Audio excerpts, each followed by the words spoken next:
Welcome back to Mets Therapy, the podcast that's cheaper than therapy and somehow produces similar levels of emotional distress and damage. I'm your host, Ryan, not a licensed therapist. This weekend, the Mets head into Philadelphia after finally remembering how to play baseball in Cincinnati. Dominant win stopped the bleeding, reminded everyone that this team still has talent, and most importantly, delayed the season's over declarations from Mets Twitter. But now comes the challenge, the Phillies.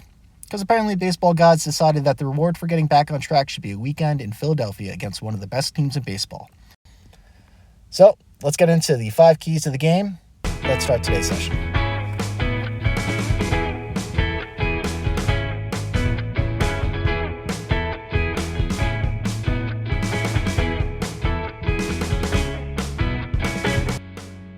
Punch them in the mouth early. The Mets absolutely need Game 1. Nothing changes the tone for a series faster than grabbing the opener on the road. Comfortable.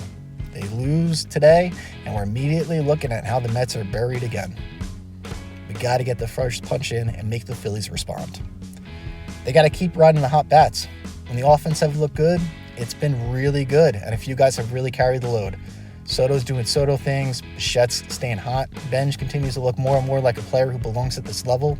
The Mets don't need everyone to be a star this weekend. They just need their stars to keep being stars. They can't let Kyle Schwarber ruin the weekend.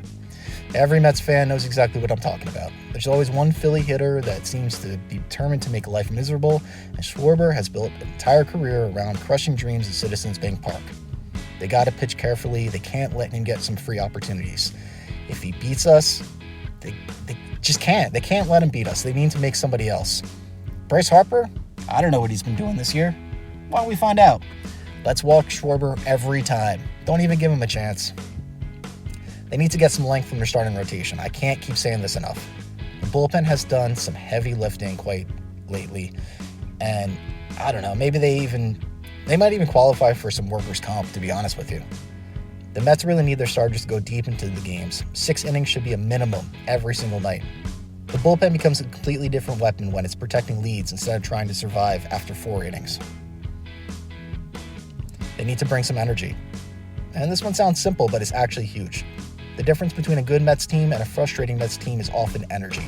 Good at bats, smart base running, taking advantage of opportunities, looking like they actually expect to win. When this team plays loose and confident, they're dangerous. When they play tight, everybody's watching, looking at draft prospects by the 3rd inning. They got to bring energy, confidence, some urgency. So, what do I think? I'm thinking 2 out of 3. For some reason, I feel like Zach Wheeler is going to be that thorn in our side like he usually is. I'm hoping the Mets take 2 out of 3. I'm hoping the offense shows some signs of life and the young players contribute. We get some nice catches from Benj, a nice catch from Ewing, maybe a nice hit or 2 from each of them this weekend. A nice big hit would be awesome. Definitely help my fantasy teams. But I really think that by the end of Sunday night, we're going to be looking at a good Mets standing. We took 2 out of 3 against the Braves. We're going to take 2 out of 3 against the Phillies, and we're looking good going forward. What do you think? Give us a call. Let us know. 609-551-0901. Or leave us a comment on MetsTherapy.com. Mets Therapy, cheaper than therapy, worse results. Let's go Mets.